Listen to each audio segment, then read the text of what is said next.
Welcome back. Well, we have a bit of a treat for you now as we catch up with a man who's been serenading audiences for more than 6 decades with his timeless rock and roll classics, selling more than anybody knows how to count. For decades, Cliff Richard was one of Britain's most beloved entertainers, a clean-cut pop star who outlasted trends, topped charts, and built a career on charm and talent. But then, seemingly overnight, he vanished from the spotlight. Fans were left wondering what happened. The truth behind his disappearance is far more painful than most ever realized. From betrayal by the media to years of public suspicion, this is the untold story of how Cliff Richard was pushed into the shadows. Was it a fall from grace or something more unjust? Join us as we explore the real reason why Cliff Richard vanished from the spotlight. From Lucknow to pop legend. Before he became a British music icon, Cliff Richard was just a shy boy named Harry Webb, born under the heat and chaos of 1945's India. His early life began not in London or Liverpool, like many of his peers, but in the bustling city of Lucknow, far from the spotlight. While bombs fell across Europe, young Harry spent his days in a modest home near Hazrat Ganj, surrounded by stories, music, and the distant rhythms of Indian trains. No one could have guessed that this quiet boy with a second-hand guitar would one day redefine British rock and roll. As a schoolboy, Harry wasn't particularly outgoing. He preferred reading and mostly kept to himself. He did well enough in school to pass English literature and started his first job as a filing clerk. But music soon grabbed his attention, especially skiffle, a mix of jazz, folk, and blues popular among British youth. His father bought him a guitar when he turned 16, a gift that changed his life. Not long after, he formed his first vocal group, the Quintones. By 1958, Harry had joined a rock and roll band named the Drifters. At the suggestion of his producer, he changed his stage name to Cliff Richard to sound edgier. His debut single, Move It, written by bandmate Ian Samwell, surprised many with its uncommon sound and its attitude. The song reached number 2 on the UK charts, and it's often credited as Britain's first true rock and roll hit. Richard's early image was modeled after Elvis Presley, slicked back hair, leather jackets, and a brooding gaze, but his music began to evolve. His 5th single, Living Doll, marked a shift toward a softer style. It became his first #1 hit. Legal issues with the American Drifters led the band to rebrand themselves as The Shadows. The new lineup, featuring Hank Marvin, Jet Harris, Tony Meehan, and Bruce Welch, quickly became one of the most successful backing groups in British music history. Cliff Richard wasn't just a pop star, he became a cultural icon during the late 1950s and early 1960s. He released a string of chart-topping singles like Travelin' Light, I Love You, and A Voice in the Wilderness. He also started acting, debuting in the 1959 film Serious Charge, and later starring in musicals like The Young Ones and Summer Holiday. These films were massive hits and turned Richard into a household name. In fact, he was the UK's top box office draw in 1962 and 1963, even beating James Bond. Though Richard was a sensation in the UK, his success didn't fully translate to the US. Despite multiple attempts, including appearances on The Ed Sullivan Show, he couldn't break into the American market. Songs like It's All in the Game and Constantly had modest success, but never made him a major star across the Atlantic. Behind the scenes, the Shadows started recording their own music, becoming a standalone act. Richard, meanwhile, diversified his sound. He recorded ballads, explored country music, and even worked with Nashville producers. Songs like The Minute You're Gone showed his ability to adapt to changing musical trends. Though the band changed members over the years, they remained loyal collaborators, and many of Richard's biggest hits continued to feature their work. By the mid-1960s, Richard had cemented his place in British pop. He wasn't just a teen idol. He was a durable performer with a growing catalog of hits. He managed to stay relevant even as musical tastes shifted dramatically. His consistent output and ability to reinvent himself kept him in the spotlight well beyond his early years. But as the swinging 60s roared on and the music scene grew louder and bolder, how would Cliff Richard carve out a place that was truly his own? Through change and conviction. In a decade when British pop exploded with revolutionary sounds, Cliff Richard stood out because of his ability to evolve. While the Beatles were rewriting the rules of fame, Cliff was navigating a more personal transformation, one that would test his identity as a performer and change his legacy. His journey through shifting musical tides, spiritual awakening, and global fame tells a story of resilience, reinvention, and unwavering belief. By the mid-1960s, the music world was changing fast. Cliff had once been Britain's answer to Elvis. But the arrival of the Beatles and the rise of Merseybeat tilted the spotlight elsewhere. Though no longer chart-topping with every release, he remained a steady presence. His singles continued to make waves in the UK, and he scored a few US hits, including It's All in the Game. But America never fully embraced him as part of the British invasion. Behind the scenes, a deeper shift was taking place. In 1964, Cliff embraced Christianity, a decision that influenced every aspect of his life. Though raised Anglican, he hadn't practiced his faith seriously until that point. His conversion was so deep that he initially considered leaving the music industry altogether, believing he couldn't reconcile his spiritual values with his stage persona. He thought about becoming a teacher. Friends urged him to stay.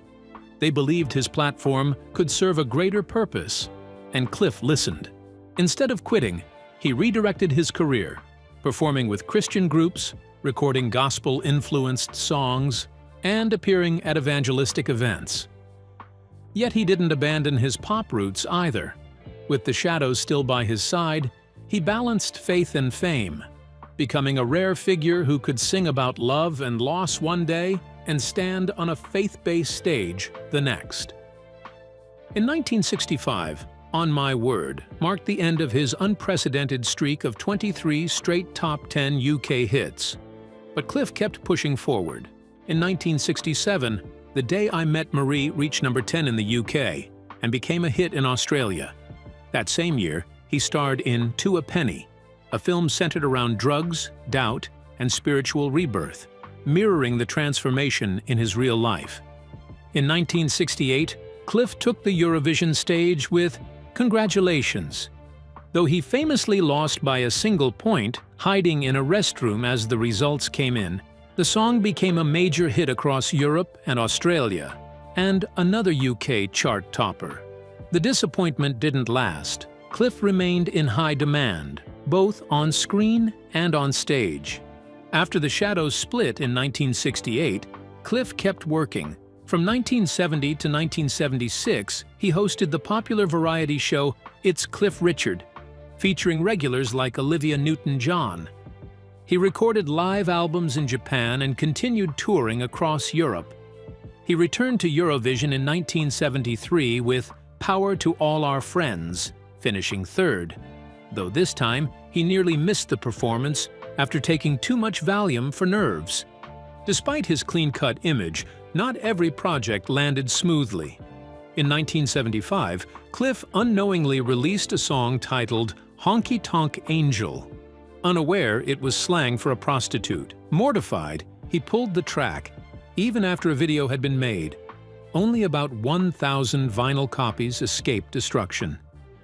After years of playing it safe, was Cliff finally ready to take a bolder path? Cliff Richard's bold comeback. After years of fading radio play and changing musical tastes, 1976 marked a turning point for Cliff Richard. Instead of giving in to the decline, he took a risk, reinventing himself as a rock artist. The result? A bold, new sound, a fresh image, and a career revival that stunned both fans and critics. His album I'm Nearly Famous was the spark. It featured Devil Woman, a gritty hit that became his first true success in the US, and the heartfelt ballad Miss You Nights. At the same time, Cliff didn't abandon his spiritual side. He continued releasing contemporary Christian records, including Small Corners, featuring the worshipful single Yes He Lives. He also performed Hey Mr. Dreammaker live during the Queen's Silver Jubilee festivities at the BBC's A Jubilee of Music. Then, in 1979, Cliff hit the pop jackpot again. Teaming once more with Bruce Welch and songwriter Alan Tarney, he released We Don't Talk Anymore. The track soared to #1 in the UK and #7 in the US, making Cliff the only artist to chart in the Hot 100 across 4 decades.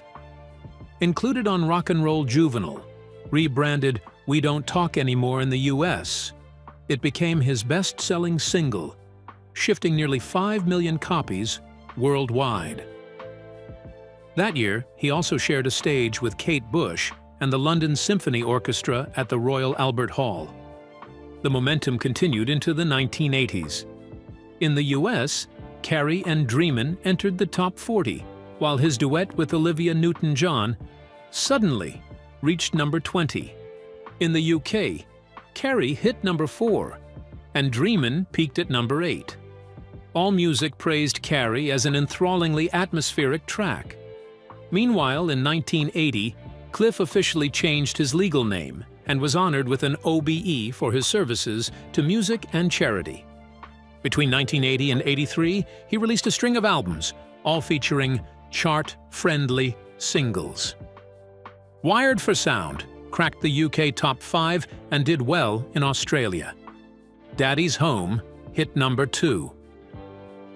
Cliff kept evolving. In 1986, he teamed up with the Young Ones, cast to re-record Living Doll for Comic Relief, reaching #1 with a charitable twist. That year also saw him star in the sci-fi musical Time, release several singles, and survive a serious car crash, emerging shaken but still on the stage that very night. His resurgence continued with Always Guaranteed, its singles My Pretty One and Some People reaching the UK top 10.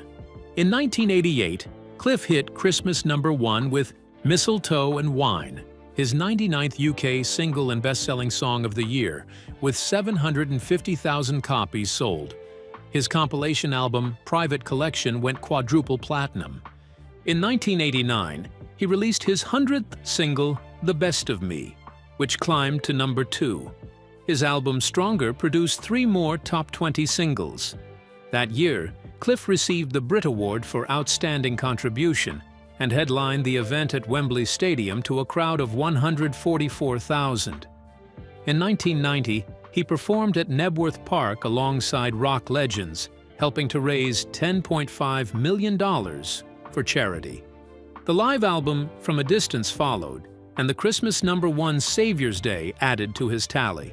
Cementing his legacy, Cliff released Together with Cliff Richard in 1991, followed by the album in 1993, which debuted at #1.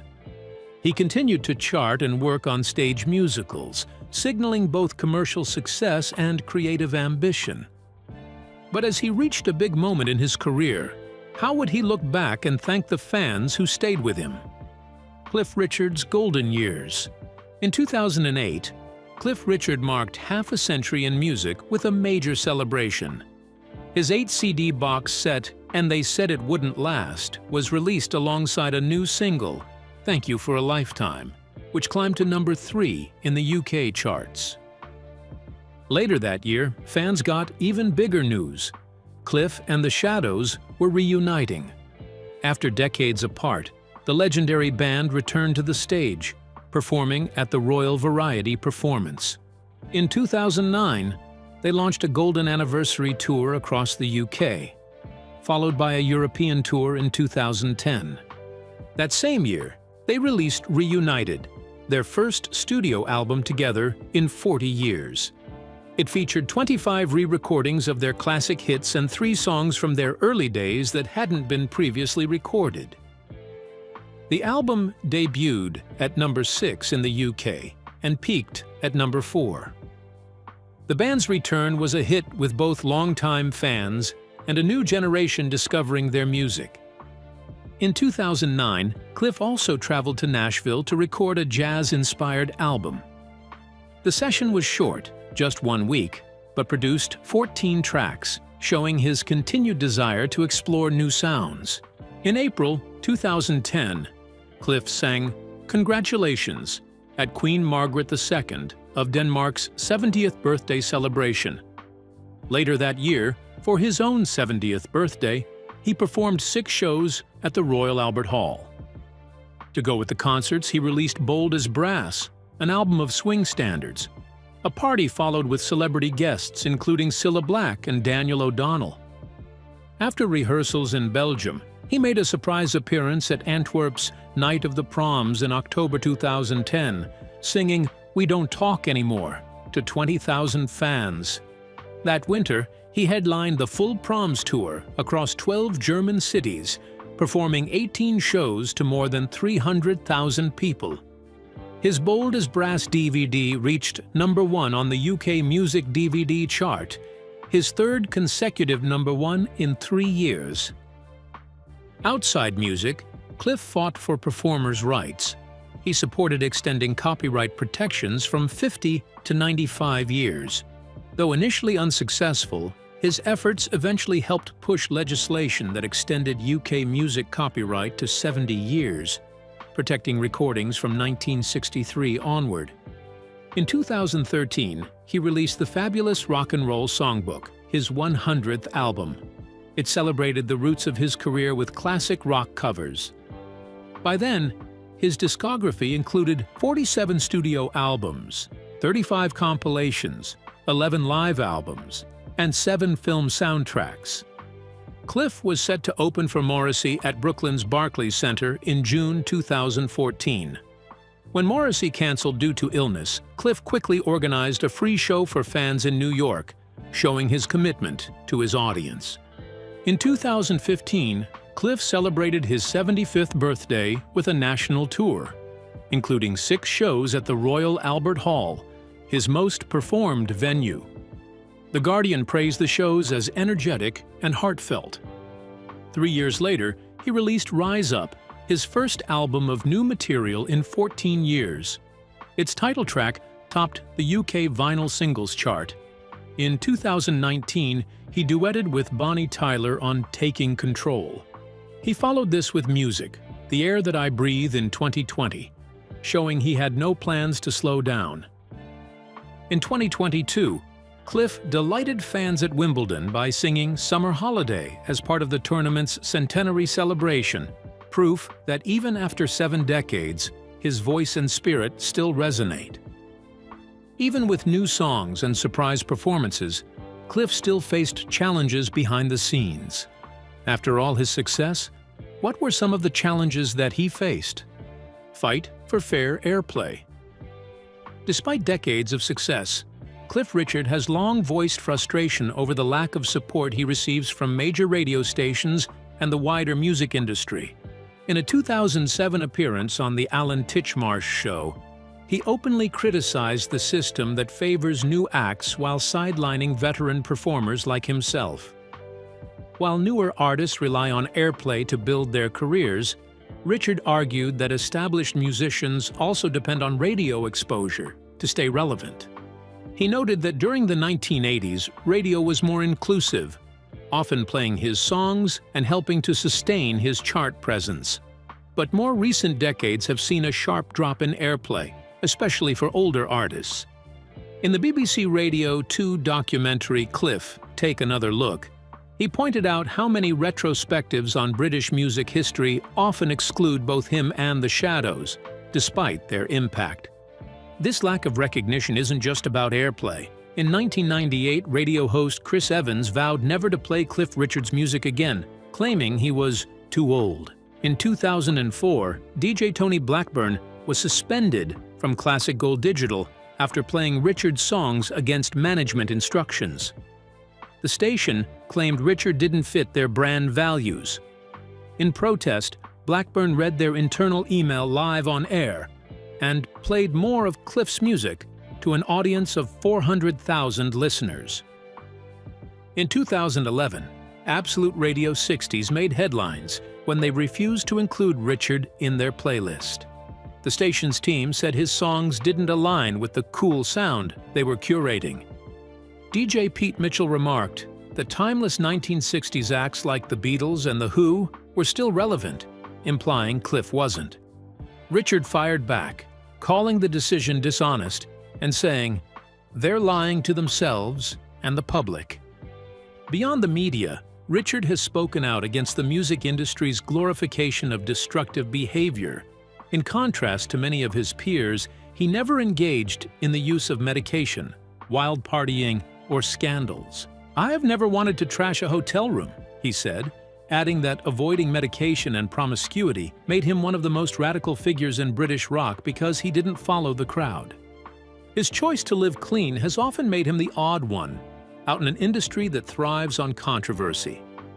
In 2013, Richard criticized the pressure on young artists to remain edgy or provocative. He expressed concern about how the industry pushes sexually explicit imagery, citing Miley Cyrus's Wrecking Ball video as an example. Years earlier, he had voiced discomfort with Alice Cooper's shock rock performances and once described Oasis's public behavior as self-destructive.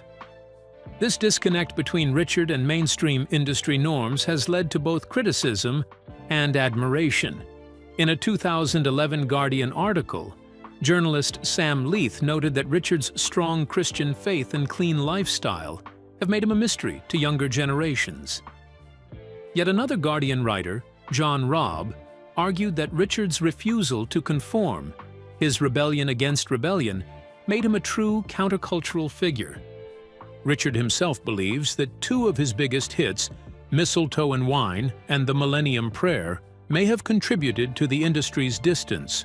Their overtly Christian themes, paired with their popularity, sparked criticism and may have further alienated him from radio decision-makers.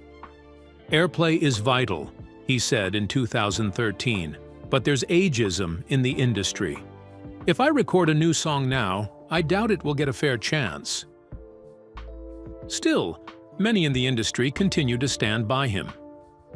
Music critic Tony Parsons once said, "If you don't like at least some Cliff Richard, then you don't like pop music."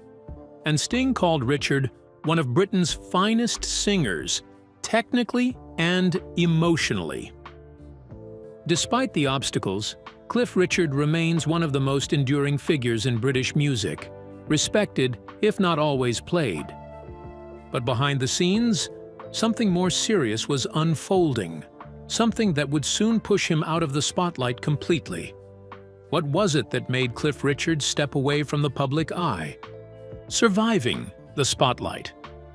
Behind the public image was a personal life marked by quiet loss, and much later, public scrutiny that nearly destroyed his peace.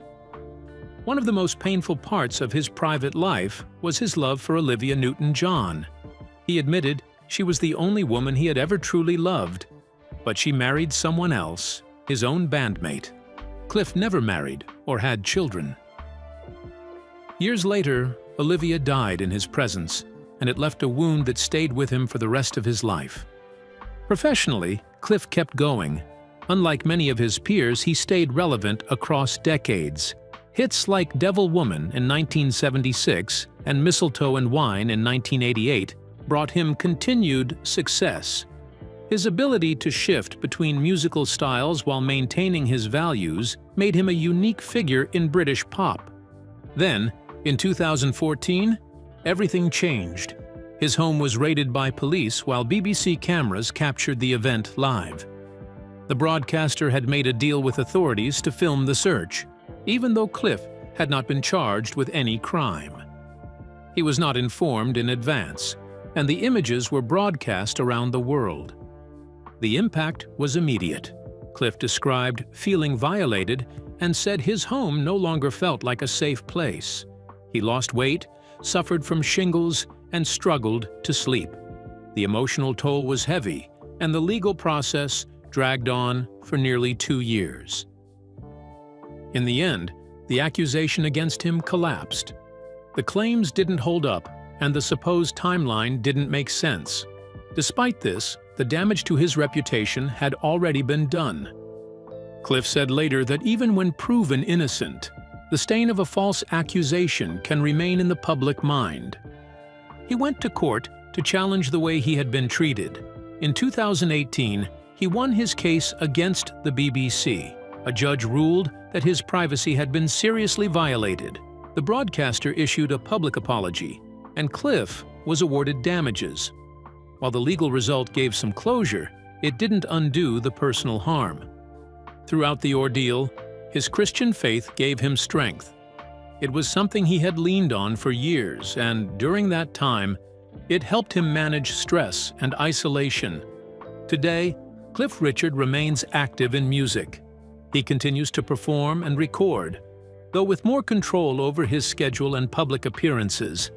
He's no longer just remembered for chart success. He's also recognized for standing up for his rights and challenging the way public figures are treated by the media. After everything he's faced, how has Cliff Richard managed to keep going for so long? Share your thoughts with us in the comments section. Remember to like, share, and subscribe for more. Also, click the next video showing on your screen. You will enjoy it.